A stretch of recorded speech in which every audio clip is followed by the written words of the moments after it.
불과 2년 전까지만 해도 대형 중고차 매매단지의 점심시간은 우리가 평소 알던 것과는 전혀 다른, 마치 영화 속 한 장면처럼 기이하고도 화려한 풍경이었습니다. 갓 20살을 넘긴 어린 청년들이 굵직한 금목걸이를 목에 걸고 수천만 원에 달하는 두툼한 현금 뭉치를 꺼내어 서로 밥값을 내겠다고 큰소리치며 다투는 모습이 일상이었습니다. 광활한 주차장은 포르쉐나 람보르기니 같은 수억 원대 슈퍼카들로 가득 차 있었는데, 놀랍게도 이 차들은 판매용이 아니라 딜러들이 개인 출퇴근용으로 타고 다니던 차들이었습니다. 그들은 우리가 흔히 생각하는 중고차 판매원의 모습이라기보다는 마치 월스트리트에 성공한 자산가들이나 화려한 삶을 즐기는 젊은 재벌가들처럼 보였고, 세상의 모든 돈을 거머쥔 듯 보였습니다. 당시의 중고차 시장은 차를 사서 단 일주일만 주차장에 세워두기만 해도 가격이 수백만 원씩 저절로 뛰어오르는, 그야말로 이성이 마비된 광란의 시대이자 전무후무한 호황기였습니다. 물건이 없어서 못 팔 정도였기에 마음이 급해진 고객들은 실물 차량을 확인하지도 않은 채 전화 한 통으로 계약금부터 송금하겠다며 아우성을 치며 줄을 서서 기다렸습니다. 하지만 2025년 오늘, 한때 황금알을 낳는 거위처럼 화려하게 빛나던 그 매매단지는 이제 거대하고 차가운 정막만이 감도는 자동차들의 무덤이자 비극의 현장으로 변해버리고 말았습니다.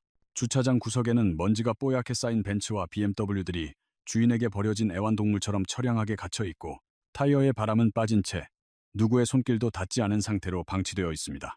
딜러들의 사무실 우편함에는 희망적인 계약서 대신 금융사에서 보낸 뜯지도 않은 채 산더미처럼 쌓인 채무 독촉장과 압류 예고 통지서들이 넘쳐나며 파산의 공포를 여실히 보여줍니다. 법인카드를 긁으며 호화로운 생활을 즐기던 그 젊은 딜러들은 이제 감당할 수 없는 빚더미에 눌려 신용불량자가 되었거나 빚쟁이들을 피해 해외로 야반도주했다는 소문만이 흉흉하게 들립니다. 도대체 연간 30조 원 규모에 달하는 대한민국 최대의 중고차 시장에서 어떤 치명적인 결함이 발생했기에 이토록 단기간에 시장 전체가 처참하게 붕괴되어 줄도산의 위기에 직면한 것일까요? 오늘 우리는 신차보다 비싼 중고차라는 기이한 거품이 어떻게 형성되었다가 잔인하게 터졌는지, 그리고 이 거대한 붕괴의 잔해 속에서 누가 가장 고통스러운 피를 흘리고 있는지 파헤쳐 봅니다. 비극의 시작을 이해하기 위해 시계바늘을 2021년으로 되돌려보면, 당시 전 세계를 강타한 반도체 공급 부족 사태로 인해 신차 출고가 짧게는 1년에서 길게는 2년까지 지연되었습니다.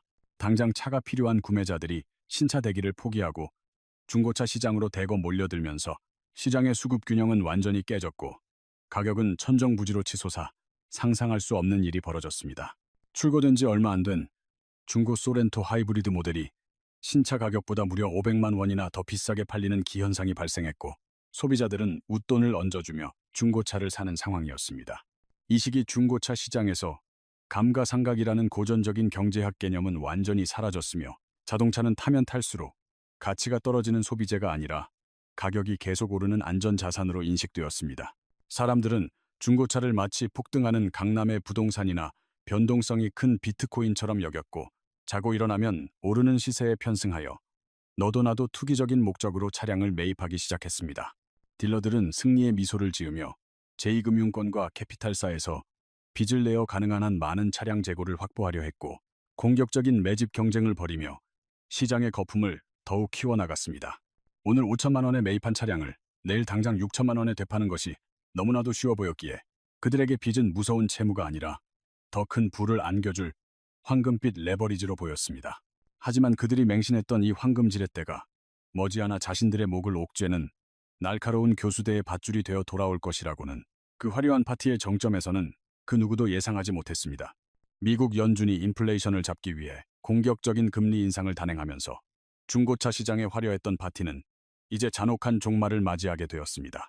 시장에 들이닥친 첫 번째 충격은 중고차를 사려는 수요가 마치 신기루처럼 완전히 증발해버려 손님의 발길이 한순간에 뚝 끊긴 것이었습니다.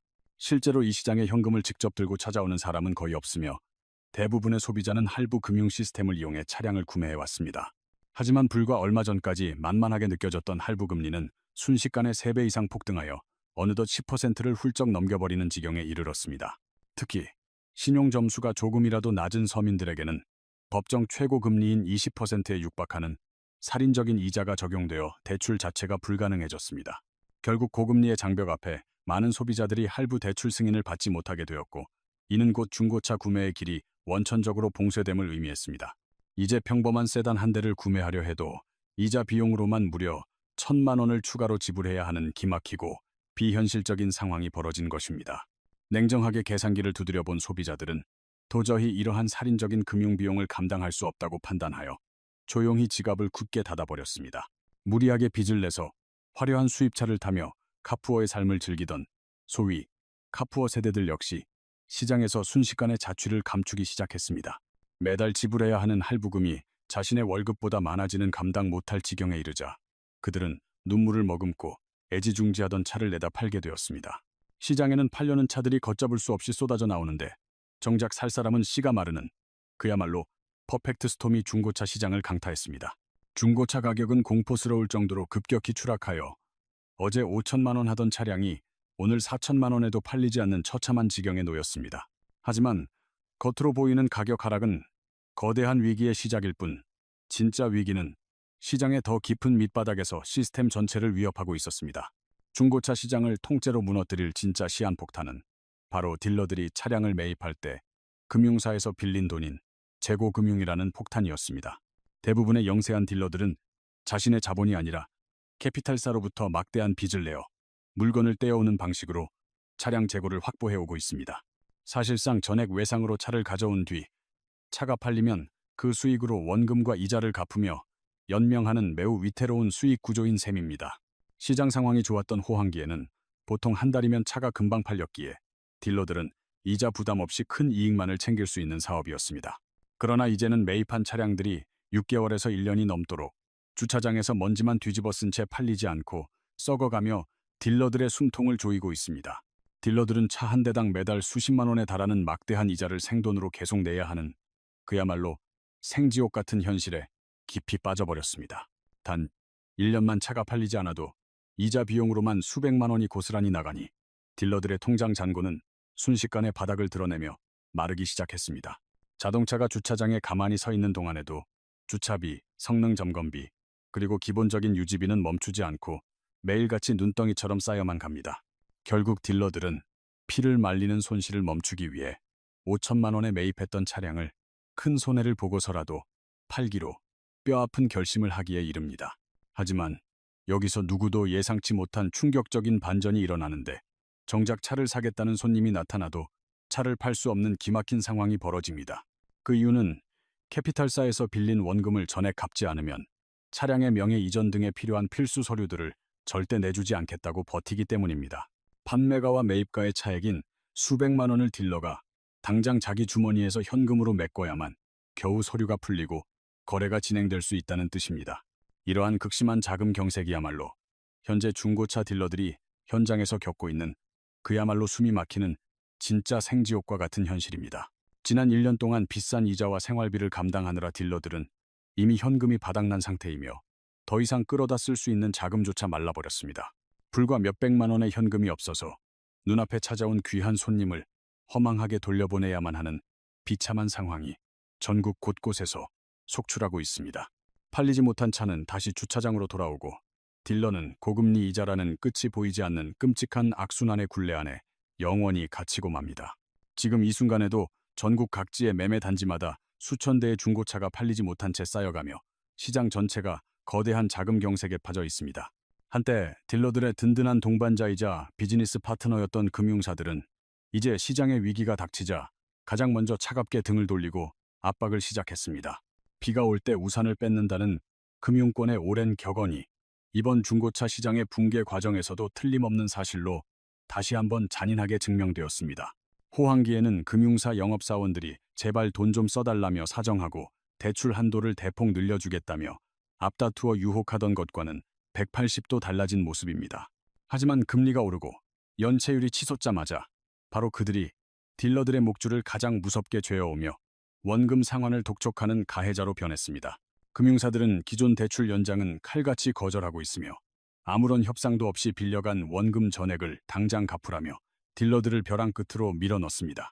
절박해진 딜러가 제발 살려달라고 통사정을 하면 금융사는 원금의 상당 부분을 즉시 갚는 조건으로만 겨우 아주 짧은 연장을 허락해줍니다. 심지어 기존 대출을 잠깐 연장해주는 대가로 전체 원금의 20%에 달하는 막대한 현금을 당장 내놓으라고 무리한 요구를 하기도 합니다. 현금이 이미 바닥난 영세 딜러들에게 이러한 금융사의 요구는 사실상 사업을 포기하라는 사형 선고나 다름없는 치명적인 타격이 되고 있습니다. 이처럼 벼랑 끝 사지로 내몰린 일부 절박한 딜러들은 마지막 생존을 위해 극단적이고 위험한 불법적인 선택지까지 고민하기 시작했습니다. 최근 뉴스에는 딜러들이 고객의 돈을 가로채는 사기를 치거나 감당 못할 빚을 남긴 채 야반 도주했다는 비극적인 소식들이 끊임없이 쏟아집니다. 중고차 매매 단지를 가득 채웠던 수많은 딜러들이 썰물처럼 빠져나가고 있지만 정작 이들을 바라보는 대중들의 시선은 그 어느 때보다 차갑고 냉정하기만 합니다. 오히려 많은 소비자들은 터질 게 터졌다라거나 사필 규정이다라는 반응을 보이며 위기에 처한 중고차 업계를 향해 동정보다는 비판의 목소리를 높이고 있습니다. 이는 오랫동안 중고차 시장이 정보의 비대칭성을 이용해 고객을 기만해온 레몬마켓의 대명사로 불리며 뿌리 깊은 불신을 자초해왔기 때문입니다. 과거 일부 딜러들이 보여준 허위 매물 낚시, 강매 협박, 그리고 소위 문신돼지로 상징되는 조폭형 영업 문화는 소비자들에게 씻을 수 없는 트라우마를 남겼습니다. 정직하게 차를 파는 딜러들조차 이러한 부정적인 낙인 효과 때문에 함께 비난받는 상황이 벌어졌고, 이는 결국 시장 전체의 신뢰 붕괴로 이어졌습니다. 신뢰가 사라진 빈자리를 비집고 들어온 것은 바로 현대자동차와 기아 같은 거대 완성차 제조사들의 중고차 시장 전격 진출 선언이었습니다. 소비자들은 이제 이름도 모르는 개인 딜러의 말을 믿기보다 대기업이 이름을 걸고 직접 검수하고 보증하는 인증 중고차 시스템에 열광하고 있습니다. 기존 딜러들은 대기업의 진출이 영세 상인들의 골목 상권을 침해하는 무자비한 약탈이라며 거세게 반발했지만 여론은 이미 그들에게서 등을 돌린 지 오래였습니다. 차라리 돈을 더 주더라도 대기업 차를 사겠다는 소비자들의 외침은 그동안 중고차 업계가 얼마나 처참하게 신뢰를 잃어버렸는지를 보여주는 뼈아픈 방증입니다. 이제 중고차 시장은 투명한 시스템을 갖춘 대기업 브랜드와 신뢰를 잃고 고사 위기에 처한 전통적 매매 상사 사이에 극명한 양극화 현상을 보이고 있습니다. 과거처럼 화려한 입담과 기만적인 상술로 큰 돈을 벌 수 있었던 시대는 끝났으며 이제는 시스템과 데이터가 지배하는 새로운 게임의 법칙이 적용되고 있습니다. 한때 전국 각지에 우후죽순 생겨나던 대형 중고차 매매 단지들은 이제 거대한 유령 도시처럼 변해가며 업계의 대대적인 구조조정을 예고하고 있습니다. 자본력이 부족하고 신용이 낮은 영세 딜러들부터 차례대로 시장에서 퇴출당하는 이 잔혹한 적자 생존의 드라마는 아직 그 결말에 도달하지 않았습니다. 살아남은 소수의 딜러들도 이제는 과거의 방식을 완전히 버리고 고객에게 신뢰를 줄 수 있는 자신만의 확실한 콘텐츠와 투명한 이력을 내세워야만 합니다. 소비자들의 구매 패턴 또한 스마트폰 앱을 통한 비대면 거래로 급격히 이동하면서 오프라인 매장의 존재 가치는 갈수록 희미해지고 있는 실정입니다. 엔카나 케이카 같은 대형 플랫폼들이 시장의 주도권을 완전히 장악하면서 개인 딜러들은 플랫폼의 눈치를 봐야 하는 단순 배송 대행자로 전락하고 있습니다. 수도권의 대형 주차장들은 이제 판매를 위한 전시장이 아니라 온라인에서 팔린 차들을 전국으로 보내기 위한 거대한 물류 창고의 역할로 변모하고 있습니다. 우리는 지난 몇 년간 중고차라는 자산이 황금 아래서 애물단지로 그리고 시한폭탄으로 변해가는 전 과정을 생생하게 목격하고 있는 셈입니다. 자산 가치의 폭등이 불러온 탐욕과 고금리라는 칼날이 만났을 때 시장이 얼마나 처참하고 무력하게 무너질 수 있는지를 이번 사태는 똑똑히 보여주었습니다. 결국 이 거대한 붕괴의 끝에서 우리가 마주하게 될 미래는 이전과는 완전히 다른 체질로 바뀐 무자비하고 투명한 중고차 시장의 새로운 모습일 것입니다. 결국 이번 중고차 시장의 대폭락 사태는 과도한 빚으로 쌓아올린 모래성이 파도 한 번에 어떻게 무너지는지를 보여주는 가장 잔혹한 경제 지표가 되었습니다. 재고금융이라는 이름의 지렛대는 시장이 상승할 때는 축복이었지만 하락장에서는 딜러의 생존을 위협하는 날카로운 칼날이 되어 심장을 겨누고 있습니다. 우리는 2021년부터 시작된 이 기이한 광풍과 2025년의 처참한 붕괴를 지켜보며 거품 낀 자산은 반드시 제자리를 찾아간다는 진리를 다시금 깨닫습니다. 이제 소비자들은 중고차를 고를 때 단순히 가격이 저렴한 매물을 찾기보다 그 차량에 얽힌 금융관계와 서류의 깨끗함을 먼저 확인해야 하는 시대에 살고 있습니다. 딜러가 돈이 없어 서류를 넘겨주지 못하는 황당한 상황을 피하기 위해 거래 전 반드시 해당 상사의 재무 상태나 신뢰도를 꼼꼼히 따져보는 지혜가 필요합니다. 살아남으려는 딜러들 또한 이제는 단순한 중개인이 아니라 차량의 가치를 정확히 진단하고 끝까지 책임지는 진정한 카매니저로 거듭나야만 경쟁에서 승리할 수 있습니다. 인공지능과 빅데이터를 활용한 투명한 이력 관리 시스템은 이제 선택이 아닌 필수이며, 이를 거부하는 자들은 시장의 거대한 파도에 휩쓸려 사라질 것입니다. 과거 시장을 지배했던 공포 분위기와 강압적인 영업 방식은 대기업의 진출과 소비자 의식의 향상으로 인해 이제 역사의 뒤안길로 영원히 사라지게 될 것입니다. 비록 지금은 많은 딜러들이 고통의 시간을 보내고 있지만, 이 잔혹한 정화 과정이 끝난 뒤에 중고차 시장은 이전보다 훨씬 건강하고 투명해질 것으로 기대합니다. 한때의 탐욕에 눈이 멀어 무리한 투자를 감행했던 수많은 젊은 청년들의 눈물은 우리 사회의 건강한 투자와 근로 의욕이 얼마나 중요한지를 시사합니다. 이번 사태는 비단 중고차 시장뿐만 아니라 부동산, 주식, 코인 등 모든 자산 시장에서 레버리지를 대하는 우리의 태도에 경종을 울리는 강력한 메시지입니다. 정부와 금융당국 역시 영세 상인들을 사지로 내모는 과도한 재고금융 시스템의 허점을 보완하고 소비자 보호를 위한 제도적 장치를 더욱 강화해야 할 것입니다. 이 거대한 혼란 속에서도 묵묵히 정직함을 지켜온 소수의 딜러들에게는 오히려 이번 위기가 진정한 실력을 증명하고 단골을 확보할 수 있는 기회의 장이 될 것입니다. 자동차를 자산 증식의 수단으로 보던 왜곡된 시각에서 벗어나 원래의 목적인 안전하고 편리한 이동수단으로 바라보는 인식의 전환이 시급히 요구됩니다. 전기차 시대로의 급격한 전환 또한 중고차 시장의 불확실성을 키우고 있지만, 변화에 능동적으로 대처하는 자만이 다가올 미래 시장의 주인공이 될 수 있습니다. 2021년에 그 화려했던 황금빛 파티는 이제 완전히 끝났으며, 이제는 차가운 이성과 냉철한 판단력만이 지배하는 새로운 전쟁터에서 각자의 길을 찾아야 합니다. 정직한 땀방울이 배신당하지 않고 소비자가 안심하고 자신의 소중한 이동수단을 선택할 수 있는 그런 상식적인 시장이 하루빨리 정착되기를 간절히 바랍니다. 오늘 우리가 함께 살펴본 중고차 시장의 붕괴와 재고금융의 공포는 시대를 살아가는 우리 모두가 반드시 기억해야 할 소중한 경제적 교훈이 될 것입니다. 이 영상이 여러분의 현명한 소비와 투자 결정에 조금이나마 도움이 되셨다면 구독과 좋아요를 통해 더 많은 진실된 경제 이야기와 함께해 주시길 부탁드립니다. 폭풍이 지난 뒤에는 반드시 더 맑은 하늘이 오듯이 중고차 시장에도 신뢰라는 따뜻한 햇살이 다시 비치기를 응원하며 오늘 이야기를 여기서 마칩니다.